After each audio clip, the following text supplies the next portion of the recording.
Before the truth tore our family apart, I believed there was almost nothing blood couldn't survive. Financial struggles, bitter arguments, years of silence, even terrible mistakes. I always thought that if people were honest enough and willing to ask for forgiveness, a family could eventually find its way back. I couldn't have been more wrong. Some betrayals don't fade with time. Some apologies arrive years too late. And sometimes a single sentence becomes the last thing your own child ever allows you to say to them. For us, those words were simple. You need to let it go. The day we said them, we lost our oldest son forever.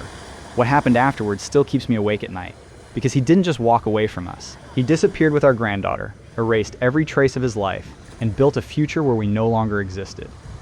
And the worst part? We gave him every reason to. My name is Linda. My husband, Mark, and I raised 2 sons. Our oldest was Ethan. Our youngest was Ryan. Growing up, they couldn't have been more different. Ethan was dependable. The kind of kid teachers loved because he never caused trouble. He worked hard, kept his promises, and somehow always ended up cleaning up everyone else's messes. Ryan was charming, funny, impulsive. The kind of person who could smile after breaking your favorite vase and somehow convince you it wasn't really his fault. Whenever Ryan got into trouble, we made excuses. He'll grow out of it. He's just immature. He has a good heart. Looking back now, I realized something painful.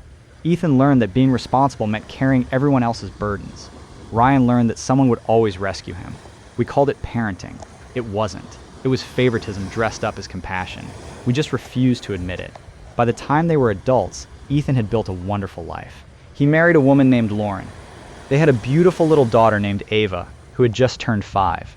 Ryan floated from job to job, relationship to relationship, always believing tomorrow would magically fix yesterday's mistakes. Whenever he needed money, we helped. Whenever he lost another apartment, we helped. Whenever Ethan quietly picked up the pieces, we expected him to. None of us realized we were creating a disaster. Everything exploded 3 days before Ethan and Lauren's 6th wedding anniversary. That evening, Ethan showed up at our house. I've never forgotten the look on his face. He wasn't crying. He looked like someone who had already cried so much there was nothing left. His wedding ring rested in one hand. A folded DNA report sat in the other. He walked into our living room, looked at me, then looked at his father. Finally, he asked one question. "Did you know?" My heart stopped. I should have hugged him. I should have said no. I should have told him none of this was his fault. Instead, I hesitated, only for a second. But 1 second was enough. His eyes changed instantly. "You knew," he whispered. Mark looked away, and I made the biggest mistake of my entire life. "Ethan, sit down. Let's talk about this calmly." Calmly. Our son had just discovered that his younger brother had been sleeping with his wife for months. She was pregnant. The baby wasn't Ethan's. And I asked him to stay calm. He laughed. Not because anything was funny, because sometimes pain becomes too big for tears. "How long?" Silence. He looked at his father. "How long have you known?" Mark rubbed his forehead. "A few weeks." Another lie. We had known almost 2 months. Lauren had come to me first. She showed up one afternoon while Ethan was working. She couldn't stop crying. At first, I assumed they were getting divorced. Then she quietly said, "I'm pregnant." I smiled automatically. Another grandchild sounded like wonderful news. Then she whispered words I'll never forget. "I don't know if Ethan's the father."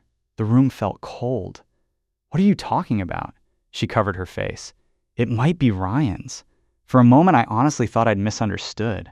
"Ryan? Our younger son?" She nodded. Then everything came out. The affair hadn't happened once. It had been going on for months, sometimes while Ethan worked late, sometimes while little Ava slept upstairs. I wish I could tell you I immediately called Ethan. I didn't. Instead, I called Ryan. He arrived looking terrified. At first, he denied everything. Then he admitted one mistake. Then several. Then he claimed he loved Lauren. 5 minutes later, he said he didn't know what he felt anymore. Every version of the story somehow made him look worse. And somehow, I still wanted to protect him. Not Ethan. Ryan. I convinced myself I was protecting the family, protecting Ava, preventing chaos. I told Lauren to stay quiet until a paternity test confirmed everything. I begged Ryan to stay away. I told myself waiting would make things easier. It didn't. Secrets don't prevent explosions. They only make them bigger. Now Ethan stood in our living room holding proof that everyone closest to him had betrayed him. "You knew my wife was cheating with my brother," he said slowly, "and neither of you told me." I tried explaining. "We wanted to be sure.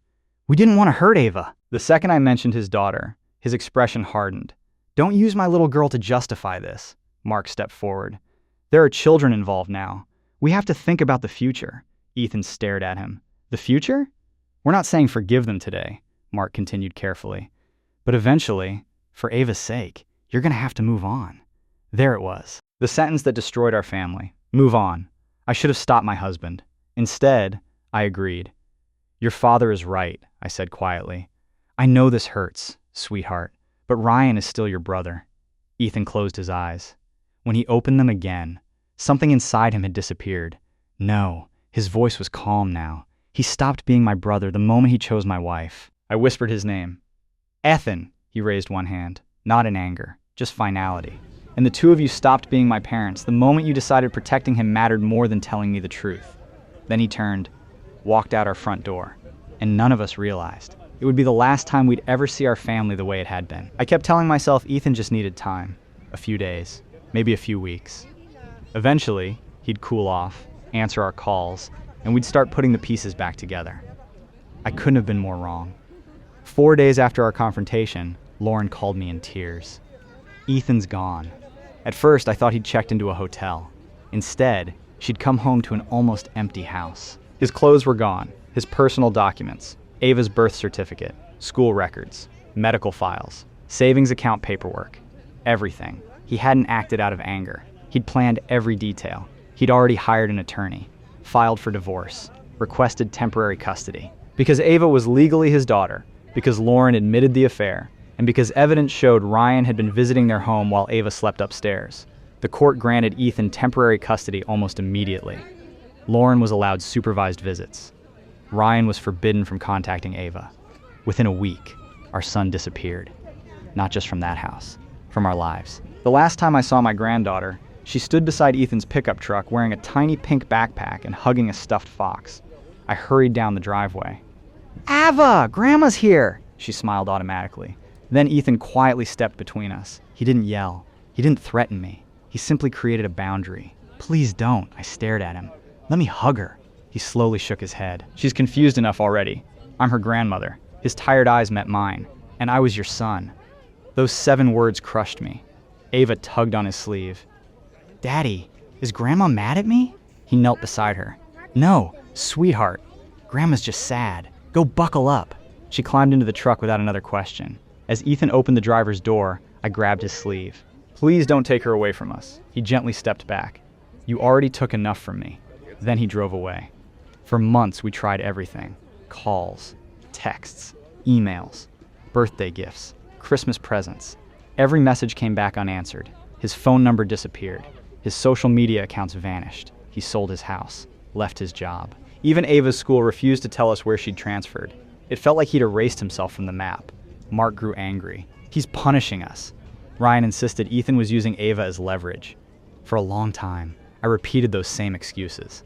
Until one night, I finally admitted the truth. He wasn't punishing us. He was protecting his daughter from the same family that taught him his pain always came second. That realization hurt more than losing him. Because it was true.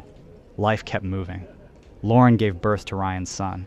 They tried building a relationship together. It failed almost immediately. Arguments replaced romance. Trust never existed. Within 2 years, they separated. Ryan spiraled. Lost another job. Started drinking. Called us whenever he needed money. And every time, I almost rescued him again. Old habits don't disappear overnight. But something had changed inside me. For the first time, I began asking myself a question I'd avoided for years. Was helping Ryan actually hurting him? Every year on Ava's birthday, a plain white envelope arrived. No return address. Inside was one recent photograph. Nothing else. The first showed her fishing beside a quiet lake. The second, learning to ride a bicycle. The third, holding a science fair ribbon. The fourth, standing beside Ethan in front of snow-covered mountains. That picture shattered every illusion I'd been clinging to. He looked happy, peaceful, healthy. Not like a man waiting to come home. Like someone who had finally found one. For years, I'd secretly believed he'd return because family always returns. Instead, he built a better life without us. 5 years later, Mark suffered a stroke. Thankfully, he survived. But afterwards, something inside him finally broke. One evening, I found him staring at old family pictures. I failed him. Those 3 words echoed through the room. For the first time, neither of us argued. Neither of us made excuses. We simply remembered. Every time Ryan got into trouble, Ethan paid the price. When Ryan stole money as a teenager, we told Ethan not to embarrass his brother. When Ryan wrecked Ethan's first car, we asked Ethan to forgive him. When Ryan needed another chance, we volunteered Ethan's home, his time, his money, his patience. We hadn't created Ryan's affair, but we'd spent decades teaching him someone else would always absorb the consequences. That someone had always been Ethan. Determined to make things right, I searched for months. Eventually, I found a local newspaper article from a small town in Colorado.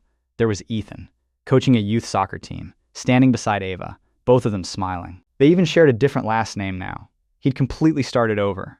I wrote him a letter, not explaining, not defending, just apologizing. We were wrong. We protected the wrong person. You owe us nothing. 3 months later, he replied. His words were short, honest, devastating. You lost a son. I lost my wife, my brother, my parents, my home, and my trust.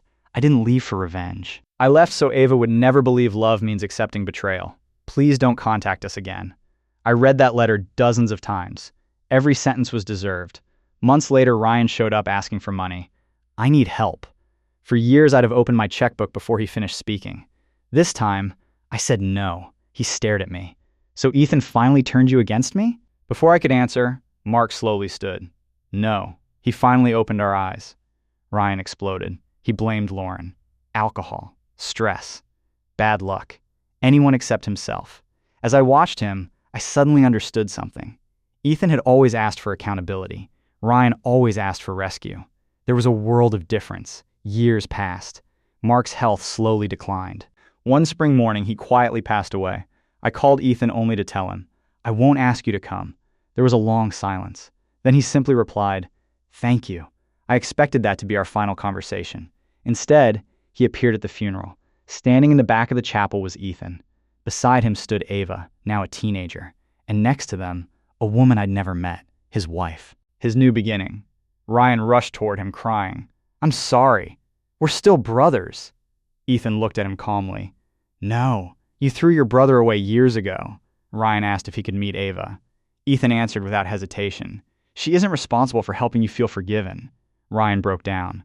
For the first time, neither Mark nor I rushed to save him. After the service, Ethan walked over to me. I wanted to hug him. Instead, I stayed where I was. Thank you for coming, I whispered.